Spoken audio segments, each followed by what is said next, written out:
अस्सलाम वालेकुम गाइस। आज हम जो है ना वो चैप्टर नंबर 56 का last and the third portion जो है थर्ड पार्ट वो हम स्टार्ट करेंगे।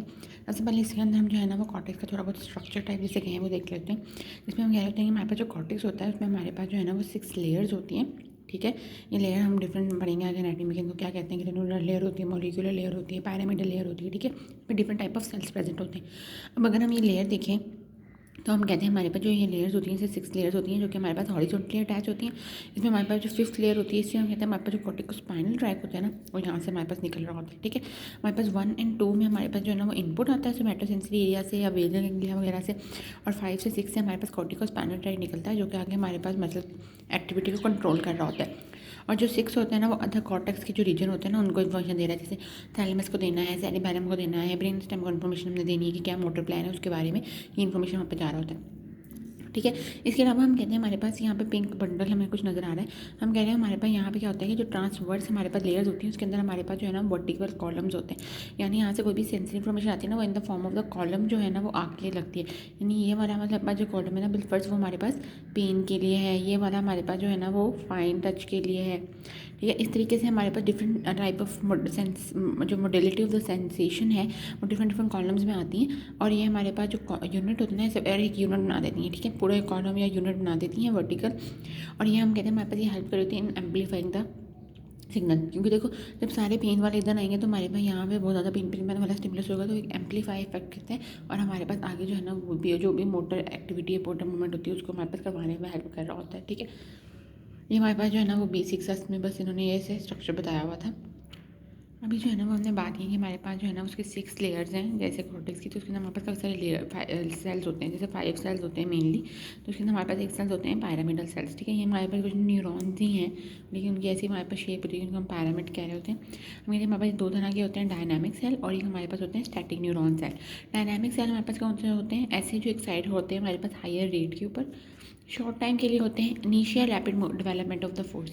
यानी बिलफर्ज हमने जो है ना वो कोई चीज़ ऐसे हमारे पास अपना हैंड है उसको हमने फ्लेक्स करना है। ठीक है, तो हमारे पास जो इनिशियल एक जो मूवमेंट है जैसे जोर लगाने की, ठीक है, बिल्कुल छोटे टाइम के लिए जल्दी से हम इसको यूँ जर्क हम या किसी को देना है हमने। ठीक है, ऐसे पंच मारना है, देखिए पंच मारना बस हल्का सा जल्दी से हमने बस करना है, वापस हमारे पास हो गया। तो ये जो बिल्कुल शॉर्ट टाइम के लिए बहुत हमें फोर्सफुली कोई भी चीज़ हमारे करनी है।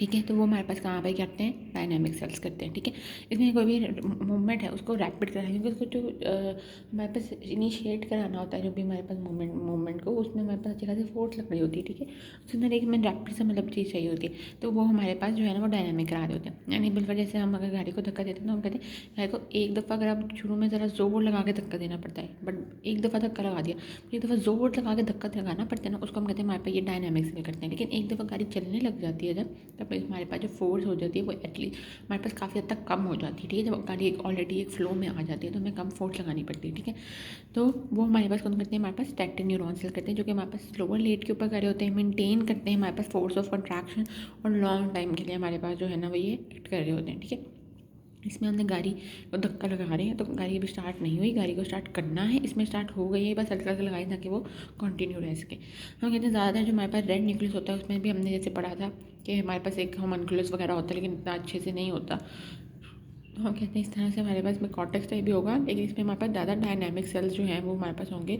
और मोटर कॉर्टेक्स में ज़्यादा हमारे पास स्टैटिक सेल होंगे। लेकिन हमें याद रखना चाहिए कि जो मोटर कॉर्टेक्स है इनिशिएशन ऑफ द मूवमेंट का सिग्नल हमें पे यही भेजती है, ये रेड न्यूक्लियस को भेजे वो इनिशिएट करवाए, लेकिन हमारे पास ये मोटर कॉर्टेक्स से इनिशिएशन हमारे पास मूवमेंट करी होती है।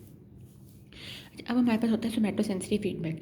सोमैटोसेंसरी फीडबैक में हम क्या करते हैं कि किस तरह से एक मोटर एक्टिविटी हो रही है तो उसके अंदर किस तरह से एक हमारे पास सोमैटोसेंसरी जो इन्फॉर्मेशन है फ्रॉम द प्रोप्रियोसेप्शन मसल्स या कुछ भी हमारे पास किस तरह से एक अच्छा फीडबैक डाल रही है या नेगेटिव फीडबैक डाल रही है, क्या करी। मेरे बिलफर्ज हमारे पास मोटर कॉर्टेक्स है, उससे मतलब हमारे पास मसल कंट्रैक्शन करवाई, जब अभी मसल कंट्रैक्शन हो रही है, ठीक है, अगर हमारे पास फिंगर है ये हम उसको फ्लेक्स कर रहे हैं, ठीक है, तो यहाँ से सारों से इन्फॉर्मेशन भी हमारे पास ब्रेन में जा रही है कि ये पहले फ्लेक्स की, फिर ये वाला हमारे पास मिडिल वाला जॉइंट फ्लेक्स किया, फिर हमारे पास ये हमने उंगली फ्लेक्स की, ऐसे पूरी इन्फॉर्मेशन जा रही है। तो जैसे हमारे पास हम कहते हैं हमारे पास ये इन्फॉर्मेशन जा रही होती है ना मसल स्पिंडल से, गोल्जी टेंडन से, टैक्टाइल रिसेप्टर से, तो ये हमारे पास पॉजिटिव फीडबैक और भेजती है और ज़्यादा इन्हेंसमेंट कराती है। ठीक है, बिल फर्स्ट हम एग्जाम्पल की अगर हम बात करें तो अब हम मसल स्पिंडल की बात करते हैं। हमारे पास दो तरह के फाइबर्स होते हैं, एक एक्स्ट्राफ्यूजल फाइबर और एक इंट्राफ्यूजल फाइबर। ये हम आगे जाकर पढ़ेंगे कि हमारे पास क्या होता है, लेकिन अभी तक हम ये याद रख लेते हैं कि जो ये बड़ा वाला है ना, ये हमारे पास एक्स्ट्राफ्यूजल फाइबर है और ये मेन कॉन्ट्रैक्टाइल है। यानी अगर हमने पूरा मसल को मूव कराना है ना, तो इसको कॉन्ट्रैक्ट करना चाहिए। ये अच्छा खासा मतलब कॉन्ट्रैक्ट करेगा तो है, ये कॉन्ट्रैक्टाइल यूनिट है। और ये हमारे पास जो है ना वो आगे ये इंट्राफ्यूजल फाइबर है, ठीक है। इसके अंदर मेनली हमारे पास जो है ना वो रिसेप्टर प्रेजेंट होते हैं। हम कहते हैं यहाँ पे हमारे पास बिलफर्स ये मसल स्पिंडल्स हैं। अब ये अगर हमारे पास जो है ना वो स्ट्रेच किया है, ठीक है, ये हमारे पास मसल स्पिंडल, ये हमारे पास जो है ना वो स्ट्रेच किया है, ओके, थोड़ा सा हमने थोड़ी कॉन्ट्रैक्ट करने की मसल को कोशिश की, तो ये हमारे पास स्ट्रेच किया है। तो ये हमारे पास जो चीज़ हो जाएगी, ये वाला जो वाइट पोर्शन है, ये हमारे पास थोड़ा लंबा हो जाएगा, ठीक है। ये हमारे पास कॉन्ट्रैक्ट किया है, ये थोड़ा सा स्ट्रेच हो जाएगा। जब ये स्ट्रेच हो जाएगा, ठीक है, तो हमारे पास ये एक साइड हो जाएगा। यहाँ से हमारे पास सिग्नल्स जो है, एक्शन पोटेंशियल हमारे पास जो है ना वो ट्रैवल करेंगे सोमैटोसेंसरी देन मोटर कॉर्टेक्स के पास, ठीक है। सोमैटोसेंसरी के पास हमारे पास चलेंगे क्योंकि ये रिसेप्टर्स हैं, तो ये हमारे पास सोमैटोसेंसरी के पास पहले इन्फॉर्मेशन भेजेंगे। वहाँ से हमारे पास मोटर कॉर्टेक्स के पास इन्फॉर्मेशन गई। मोटर कॉर्टेक्स अब दोबारा हमारे पास क्या करेगा, एक्स्ट्रा फ्यूजल फाइबर्स को कहेगा कि भाई ये बहुत ऑलरेडी स्ट्रेच हो चुके हैं, अब तुम जो है ना वो स्ट्रेच करो, अब तुम जो है या कॉन्ट्रैक्ट करो। तो वो हमारे पास सिग्नल भेजेगा, एक्स्ट्रा फ्यूजल फाइबर भी कॉन्ट्रैक्ट करेंगे और हमारे पास पूरी मसल की जो है ना वो कॉन्ट्रैक्शन हो जाएगी, ठीक है। तो इस तरह से हमारे पास ये हम कहते हैं हमारे पास हेल्प करता है, यानी हल्की सी हमारे पास हमें स्ट्रेच चाहिए, उसके बाद फिर ये ओवरऑल ऑटोनॉमिकली वो पूरा स्ट्रेच करवा देगा। फिर मुझे हमारे पास जो है ना वो टैक्टाइल है कि अगर हमें बिलफर्ज हमने ये पेन उठाना है, तो हमें पेन है हाथ में हमारे पास, ठीक है, हमने ये पेन उठाना है, तो हमारे पास ये पेन की हमें फील हो रही है कि अच्छा ये हाथ में या कुछ हमारे पास हाथ में पड़ा है, ठीक है। हमें टैक्टाइल टच के रिसेप्टर्स हमारे पास काम कर रहे हैं और हमें बता रहे हैं कि यहाँ पे हमारे पास हाथ में पेन है। तो हम कहते हैं कभी भी हमारे पास कोई टैक्टाइल है तो हमारे पास कंप्रेशन होती है हमारे पास स्किन की, अगेन एन ऑब्जेक्ट, यानी ये है तो उसकी कंप्रेस होता है स्किन यहाँ से कि अच्छा यहाँ कुछ पड़ा हुआ है, तो वो भी हमारे पास इन्फॉर्मेशन जो है वो मोटर कॉर्टेक्स में जाती है और हम एक automatically tightness of the hand जो है ना वो ग्रिप वो ज़्यादा हो जाती है, क्योंकि हमारे पास एक इन्फॉर्मेशन जा रही होती है। भी सोमैटोसेंसरी एरिया की पॉजिटिव फीडबैक होता है, जो कहता है कि अच्छा इसके हाथ में कुछ लग रहा है, लगता है कुछ पकड़ना चाह रहा है, तो हम जो है वो टाइटनेस ऑफ द हैंड कर लेते हैं, ठीक है। ये तो हमारे पास था कि हमारे पास जो भी मोटर रिफ्लेक्स हो रहा है उसमें हमारे पास सोमैटोसेंसरी एरिया किस तरीके से हेल्प कर रहा है।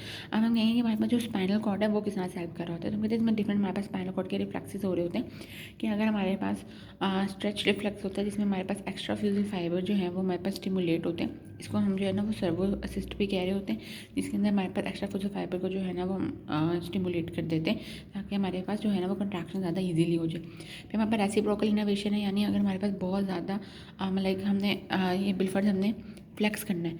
अब अगर हम इसको फ्लेक्स करें तो मोटर मूवमेंट ने तो ये कहना कि उंगली को फ्लेक्स करो, लेकिन हम उसके लिए पीछे वालों को क्या करना पड़ेगा, हमें रिलैक्स करना पड़ेगा। तो ये भी हमारे पास स्पाइनल कॉर्ड जो क्या है अगर काम करती है पीछे वालों को रिलैक्स करा देती है ताकि ये वाले आराम से कॉन्ट्रैक्ट कर सकें, ठीक है। फिर थर्ड हमारे पास जो है वो कमांड रिफ्लेक्स होता है। अब कमांड रिफ्लेक्स में हम बात कर रहे होते हैं कि हमारे पास बेसिक गैंग्लिया वगैरह इन्वॉल्व होता है, जिसमें कॉर्टेक्स जो है ना वो बेसिक गैंग्लिया वगैरह को कमांड देगा और यहाँ पे भी स्पाइनल कॉर्ड हमारे पास मतलब इनके साथ हमारे पास कमांड देती है और वहाँ पर हमारे पास स्टिमुलेट करी होती है मसल्स को। अब हम कहते हैं हमारे पास लीजन अगर हमारे पास प्राइमरी मोटर कॉर्टेक्स में हो जाए, अब हमारे पास जो स्पाइनल कॉर्ड के रिफ्लेक्सेस है ना ये आगे भी हमारे पास चैप्टर में आएंगे, तो बस यहाँ पे हमें याद रखना है कि रेसिप्रोकल इनर्वेशन करेगी, स्ट्रेच रिफ्लेक्स देगी हमारे पास एक्स्ट्रा फ्यूजल फाइबर का और कमांड रिफ्लेक्स देती है कि भाई ये इन्फॉर्मेशन कर दो, यानी कोई भी जैसे हमारे पास विड्रॉ है हैंड वो कर दो, ठीक है। तो वहाँ पे हमारे पास मोटर एक्टिविटी तक नहीं भी जा रहा होता जब बहुत ज़्यादा हमारे पास इमरजेंसी सिचुएशन हो रही होती है, ठीक है। अब हम कहें अगर हमारे पास लीजन हो जाए प्राइमरी मोटर कॉर्टेक्स के अंदर तो हमारे पास पैरालिसिस हो जाती है मसल्स की, जो भी वहाँ पे जिस भी रीजन में हमारे पास हुई है। हमारे पास जो पोस्चर और लिम्ब की फिक्सेशन वाली मूवमेंट होती है, ओवरऑल जो पोस्चर है वो लूज हो जाता है और हाइपोटोनिया होता है, ठीक है। हाइपोटोनिया टोन हमारे पास कम हो जाती है मसल्स की। लेकिन अगर हमारे पास प्राइमरी मोटर कॉर्टेक्स और बेसल गैंग्लिया मिल के दोनों हो तो हमारे पास मसल स्पैज्म होगा opposite side of the body में, यानी हाइपरटोनिया होगा और नॉन पैरामिडल पोर्शन में। क्यों? क्योंकि हम कहते हैं हमारे पास जो कॉर्टेक्स होता है ना ये इनहिबिटरी सिग्नल भेज रहा होता है हमारे पास बेसिक गैंग्लिया के न्यूक्लियस को, रेटिकुलर फॉर्मेशन हो गया या वेस्टिबुलर न्यूक्लिया हो गया, इनको हमारे पास नेगेटिव इनहिबिटरी मूवमेंट दे रहा होता है। अगर ये इनहिबिशन चली जाएगी तो फिर हमारे पास ये क्या करेंगे, ओवर स्टिमुलेट करेंगे और हमारे पास हाइपरटोनिया कॉज कर देंगे। अब हम कहते हैं हमारे पास जो है ना वो ब्रेन स्टेम की फंक्शन कहते हैं, तो हम कहते हैं हमारे पास ब्रेन स्टेम जो है वो nothing but the extension of the, इसके मेन फंक्शन देखिए एक्सटेंशन है हमारे पास स्पाइनल कॉर्ड की, क्योंकि स्पाइनल कॉर्ड में भी हमारे पास सारे न्यूक्लिया आ रहे हैं, वो भी हमारे पास न्यूक्लिया स्पाइनल कॉर्ड हमारे पास कहाँ से सप्लाई करिए नेक से नीचे लेग से नीचे वाला सारा रीजन स्पाइनल कॉर्ड को सप्लाई करती है, ठीक है। तो अब हम ब्रेन स्टेम में जा रही है, तो ब्रेन स्टेम हमारे पास वही सारी चीज़ें नेक और हेड एंड नेक को सप्लाई कर देती है, मतलब दोनों, ठीक है। इसमें कोई फ़र्क नहीं है, हम कहते हैं हमारे पास ये सिर्फ हमारे पास क्या है, extension of the spinal cord है, वैसे इसमें न्यूक्लियाई है और सारा कुछ। इसके अलावा हम कहते हैं हमारे पास ये मास्टर है, क्योंकि इसमें हमारे पास जो है ना वो कंट्रोल होता है रेस्पिरेशन, CVS, GIT, इक्विलिब्रियम, आई, इन सब के हमारे पास सेंटर्स होते हैं, और अगर ये हमारे पास लॉस हो जाए तो ये सारे फंक्शन हमारे पास ख़राब हो जाएंगे। इसके अलावा हमारे पास कॉन्डक्ट होता है for the like spinal cord से सेरिब्रम में इन्फॉर्मेशन, सेरिब्रम से स्पाइनल कॉर्ड में असेंडिंग एंड डिसेंडिंग ट्रैक्स हमारे पे यहाँ से जो है ना वो गुजर रहे होते हैं। इसके अलावा यहाँ पर उन्होंने बस हमें बताया हुआ है कि हमारे पास कुछ ऐसे होते हैं जिसमें हमारे पास हमें लाइक एक्सटेंसर मसल्स को सप्लाई करे होते हैं, कुछ ट्रैक्स, और कुछ हमारे पास फ्लेक्सर मसल्स को। जैसे हमारे पास पोंटाइन रेटिकुलर स्पाइनल है, यानी पोंटाइन के अंदर जो भी रेटिकुलर फॉर्मेशन वाले न्यूक्लियस हैं वो हमारे पास ऑपोजिट बहुत क्रॉस भी करते हैं और अनक्रॉस भी रहते हैं, और जाके हमारे पास इंटीरियर होर्न से एक्सटेंसर मसल को सप्लाई करेंगे, तो ये हमारे पास स्टैंड करने में हमारे पास हेल्प करेंगे। और इस तरह से मेडुलरी रेटिकुलर स्पाइनल है, इसमें हमारे पास जो रेटिकुलर फॉर्मेशन मेडुला के अंदर होता है वो आते हैं, वो भी ये भी क्रॉस भी करेंगे, अनक्रॉस भी करेंगे, ये फ्लेक्सर मसल को सप्लाई करेंगे। टेक्टोस्पाइनल तो हमने वैसे ही पता है कि पोस्चरल मूवमेंट्स में होता है, ये भी हमारे पास क्रॉस कर रहे होते हैं, यानी टेक्टोस्पाइनल का मतलब होता है रिफ्लेक्स पोस्चरल मूवमेंट, यानी हमने कुछ देखा और फिर हम पीछे हो गए, ठीक है, हमने शेर हम फ़ौरन से पीछे हो गए, या कुछ भी चीज़ आती है हमारे पास अचानक से तो हम पीछे हो जाते हैं, तो ये हमारे पास टेक्टोस्पाइनल रिफ्लेक्स होता है। ये हम कहते हैं हमारे पास क्रॉस कर जाते हैं। रूब्रोस्पाइनल हम कहते हैं फ्लेक्सर मसल्स को हमारे पास सप्लाई कर रहे होते हैं, ठीक है, ये हम कहते हैं हमारे पास क्रॉस करते हैं, और ये हमारे पास उसको सप्लाई कर होते हैं फ्लेक्सर मसल्स को।